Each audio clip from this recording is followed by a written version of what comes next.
ពេលកំពុងខឹងត្រូវទប់មាត់កុំនិយាយស្ដីកុំទាន់ធ្វើការសម្រេចចិត្តដើម្បីកុំឲ្យភាពក្តៅក្រហាយកាន់តែរីកធំឡើងកំហឹងមិនអាចដោះស្រាយអ្វីបានឡើយគ្រប់គ្នាដឹងច្បាស់ថាការខឹងគុំគួនធ្វើឲ្យមនុស្សមានចិត្តសាហាវក្តីទុក្ខព្រួយធ្វើឲ្យតឹងទ្រូងអួលណែនក្នុងចិត្តការខឹងគុំគួននិងការតឹងទ្រូងអួលណែនសុទ្ធតែធ្វើឲ្យកម្លាំងថាមពលរបស់មនុស្សចុះខ្សោយទ្រុឌទ្រោមនិងខូចសុខភាពដែលជាឧបសគ្គរារាំងដល់បំណងប្រាថ្នានិងដំណើរស្វែងរកភាពជោគជ័យប៉ុន្តែមានមនុស្សជាច្រើនដែលនៅមាននិស្ស័យបែបនេះនៅឡើយពេលជួបនឹងរឿងទាស់ចិត្តរបស់ខ្លួនគេទប់ចិត្តមិនបានក៏ផ្ទុះកំហឹងចេញភ្លាមអ្នកអក្សរសាស្ត្រម្នាក់បាននិយាយថាកំហឹងក្រេវក្រោធជាការឈួតវង្វេងក្នុងរយៈពេលខ្លីហេតុនេះយើងត្រូវគ្រប់គ្រងអារម្មណ៍ឲ្យបានល្អបើមិនដូច្នេះទេអារម្មណ៍វានឹងបញ្ជាលើយើងប្រកបណាស់បើយើងមិនអាចគ្រប់គ្រងខ្លួនឯងដើម្បីទប់ទល់នឹងកំហឹងនោះបានទេ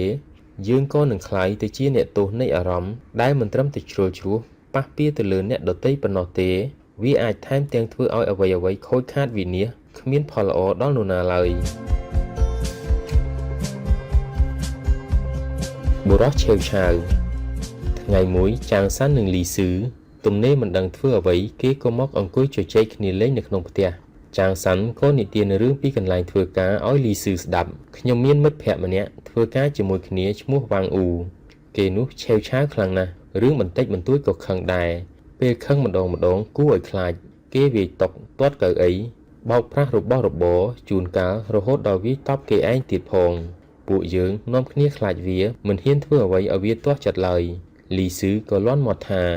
មែនឬមានមនុស្សឆេវឆាវដល់ថ្នាក់នឹងផងពេលអ្នកទាំងពីរកំពុងអង្គុយជជែកគ្នាវ៉ាងអ៊ូក៏ដើរមកដល់មុខផ្ទះល្មម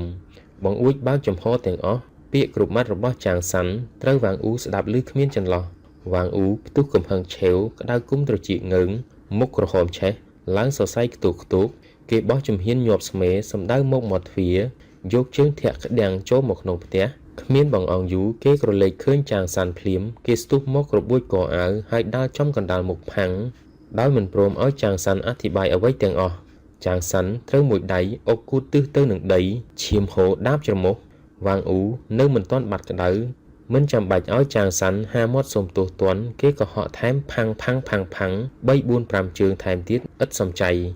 លីស៊ឺបន្ទាប់ពីស្រឡាំងកាំងបន្តិចក៏ស្ទុះទៅខាត់ទម្រាំតែទាញវ៉ាងអ៊ូចេញបានគេឡើងហត់គូក៏សួរទៅវ៉ាងអ៊ូថាម៉េចក៏ឯងវាយគេអីចឹង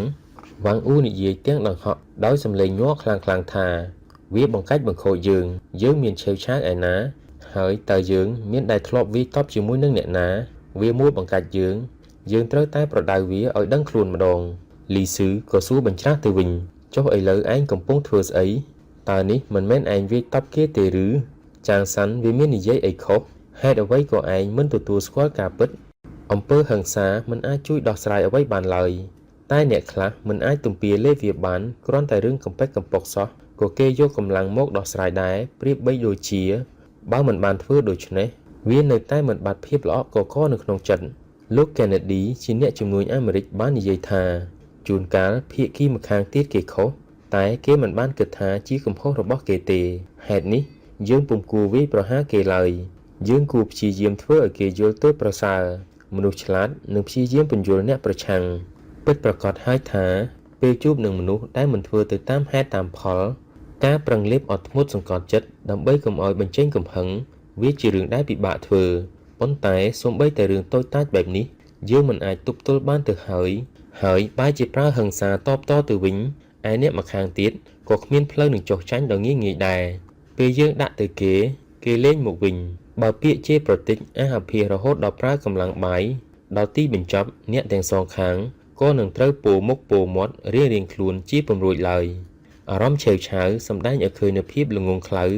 ឬមួយវិជាគុណខាងផ្លូវចិត្តនៅមិនទាន់ដល់កម្រិតបើរៀនបដូរពីការប្រើអារម្មណ៍មកប្រើហេតុផលវិញនោះរឿងធំនឹងមកជារឿងតូចឯរឿងតូចក៏ដូចជាអត់មានរឿងអ្វីដែរបើមិនមានការពុះពៀព្យាយាមអ្នកច្បាស់ជាមិនអាចធ្វើកិច្ចការធំបានសម្រេចឡើយមនុស្សឆ្លាតមិនអង្គុយសំកុកចាំព្រេងវាសនានោះទេ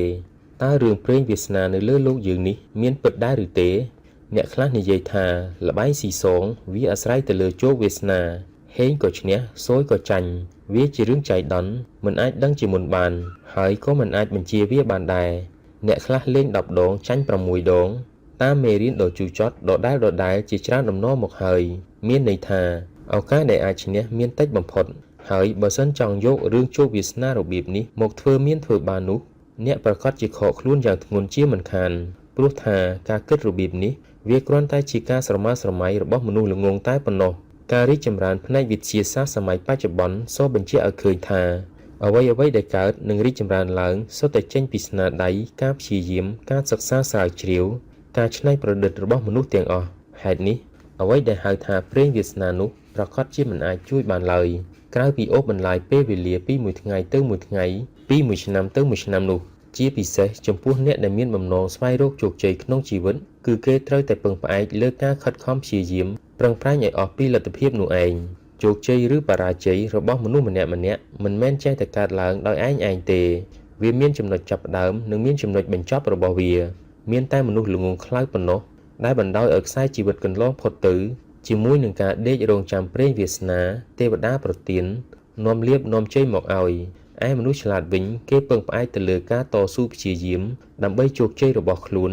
មិនដេករំពឹងចាំព្រេងវាសនាជាដាច់ខាតខ្នើយសុបិនកាលពីយូរលង់ណាស់មកហើយមានវត្តមួយឈ្មោះថាវត្តជាហ៊ូវត្តនេះមានខ្នើយមួយធ្វើអំពីថ្មគុជផ្នែកខាងលើនៃខ្នើយមានចោះរន្ធមួយប្រសិនបើនរណាបានកើយខ្នើយនេះពេលដេកលក់ទៅគេនឹងយល់សពឃើញរឿងល្អទាំងឡាយដែលគេប៉ងប្រាថ្នានៅក្នុងស្រុកតាន់ហ្វូមានឈ្មោះអ្នកជួញដូរម្នាក់ឈ្មោះយ៉ាងលីងដែលការជួញដូររបស់គេមិនសូវជាកាកកប៉ុន្មានទេមួយថ្ងៃគេរវល់តែសេចក្ដីគិតរំពឹងរងចាំឲ្យព្រេងវាសនាមកដល់ដើម្បីបានក្លាយខ្លួនទៅជាសេដ្ឋីនៅក្នុងថ្ងៃណាមួយថ្ងៃមួយយ៉ាងលីងបានយកទំនិញរបស់ខ្លួនដើរពពានាយលក់ហូរហែតាមស្រុកភូមិផ្សេងដើរយូរទៅគេហត់កខូបែកញើសចូលខ្លួនសំពីនឹងស្មាកាន់តែធ្ងន់ទៅទ្រាំលែងបានហើយកំពុងតែចង់រកកន្លែងឈប់សម្រាកស្រាប់ផងនោះគេក៏មកដល់វត្តជាហ៊ូយ៉ាងលីងក៏សម្រេចចិត្តចូលទៅក្នុងវត្តដើម្បីសម្រាកយកកម្លាំងយ៉ាងលីងដើរចូលទៅដល់ក្នុងព្រះវិហារលុតជង្គង់បន់ស្រន់ចំពោះមុខព្រះភ័ក្ត្របដិមាករហើយនិយាយថាសូមព្រះអង្គជួយបណ្ដាលឲ្យទូបង្គំមានជោគវាសនាបានប្រែក្លាយជាមហាសេដ្ឋីមានជីវិតរស់នៅប្រកបដោយសេចក្តីសុខសប្បាយផងចុះចៅអធិការវត្តបានឮពាក្យអធិដ្ឋានដូច្នេះព្រះអង្គក៏មានថេរដីកាទៅកាន់យ៉ាងលីងថាអាត្មានឹងជួយឲ្យឧបាសកបានជួបប្រទះនឹងជីវិតដែលឧបាសកពងប្រាថ្នាតើឧបាសកចង់ឃើញដែរឬទេ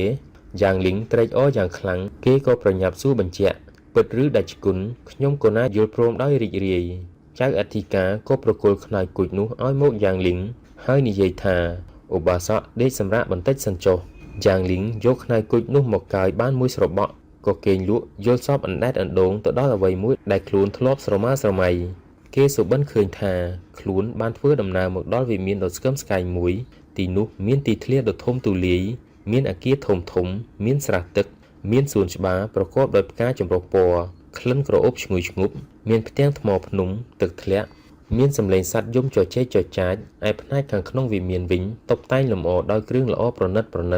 តាំងពីកៅអីតុទូប្រដាប់ប្រដាតុបតែងស័ក្តិសមជាផ្ទះអ្នកដែលមានឋានៈខ្ពង់ខ្ពស់បំផុតម្ចាស់វិមានគឺជាឧកញ៉ាសេនាបតីដែលមានតំណែងយ៉ាងខ្ពស់ក្នុងបរមរាជវាំងលោកឧកញ៉ាបានចេញមកស្វាគមន៍រាក់ទាក់យ៉ាងលីងហើយនាំទៅដល់បន្ទប់ទទួលភ្ញៀវអង្គុយពិភាក្សាគ្នាយ៉ាងស្និទ្ធស្នាលដោយសារតែនិស្ស័យអ្នកទាំងពីរត្រូវរើគ្នាល្អលោកឧកញ៉ាក៏សម្រេចចិត្តយកយ៉ាងលីងធ្វើជាកូនប្រសារក្រោយមកយ៉ាងលីងក៏ក្លាយទៅជាមន្ត្រីធំមួយមានទ្រព្យសម្បត្តិមាសពេជ្រហូរហៀមានភរិយាដ៏ស្រស់ស្អាតឆ្លៀវឆ្លាតព្រមទាំងមានកូនប្រុសដល់ទៅ6នាក់ហើយម្នាក់សុទ្ធតែពូកែឆ្លៀសវៃទាំងអស់យ៉ាងលីងមានជីវិតរស់នៅពោពេញទៅដោយសេចក្តីសុខគ្មានទុក្ខកង្វល់អ្វីទាំងអស់ប្រពន្ធកូនរស់នៅជួបជុំសុខដុមរមនាយ៉ាងខ្លាំងពេលវេលាកន្លងផុតទៅរាប់សិបឆ្នាំគេមិនដែលគិតថានឹងវិលត្រឡប់ទៅផ្ទះដើមរបស់ខ្លួនវិញឡើយរំពេចនោះយ៉ាងលីងក៏ភ្ញាក់ព្រឹត្តនិងរន្ធត់ក្នុងចិត្តជាខ្លាំងពេលដឹងខ្លួនឡើងវិញស្រាប់តែគេក្រឡេកឃើញថាខ្លួនឯងកំពុងតែដេកកើយខ្នើយគុជនៅក្នុងវត្តនៅឡើយសុបិនដ៏អស្ចារ្យបានរលត់រលាយបាត់អស់រលីងអ្វីដែលមាននៅក្បែរខ្លួនគឺមានអីវ៉ាន់មួយពំនុកធំដែលសេសសល់លូកមិនទាន់អស់ យ៉ាងលីងដកដង្ហើមធំក្រវីក្បាលដោយក្តីសោកស្ដាយអំពីអ្វីដែលខ្លួនបានយល់សប្តិកាលពីពេលមុននេះបន្តិចជីវិតប្រកបដោយផាសុកភាពអ្វីត្បិតតែវាត្រូវកើតឡើងដោយយើងត្រូវមានការស្រមើស្រមៃដ៏ផូរផង់ក៏ពិតមែនតែវាចាំបាច់ពឹងផ្អែកទៅលើការតស៊ូព្យាយាមយ៉ាងស្វិតស្វាញផងដែរទើបក្តីស្រមៃវាអាចធ្លាក់មកក្នុងកណ្ដាប់ដៃយើងបានប្រៀបដូចពំនោលដែលគេពោលថាតស៊ូគង់បានសម្រេចដូច្នោះដែរព្រោះថាអ្វីគ្រប់យ៉ាងអាចសម្រេចបានសុទ្ធតែអាស្រ័យលើការពុះពៀតស៊ូព្យាយាមអត់ធ្មត់ទាំងអស់នោះឯងកុំយល់ច្រឡំទៅលើព្រេងវាសនាកុំសង្ឃឹមចាំត្រង់ទទួលលាភពីជោគជ័យរបស់អ្នកដទៃមានតែការពុះពៀឧស្សាហ៍ព្យាយាមយ៉ាងពេញទំហឹងដោយខ្លួនឯងប៉ុណ្ណោះទើបធ្វើឲ្យបំណងប្រាថ្នាឬក្តីស្រមៃរបស់យើងក្លាយជាការពិតនិងដែលមិនអាចមានអ្នកណាមកដណ្ដើមពីយើងបានឡើយ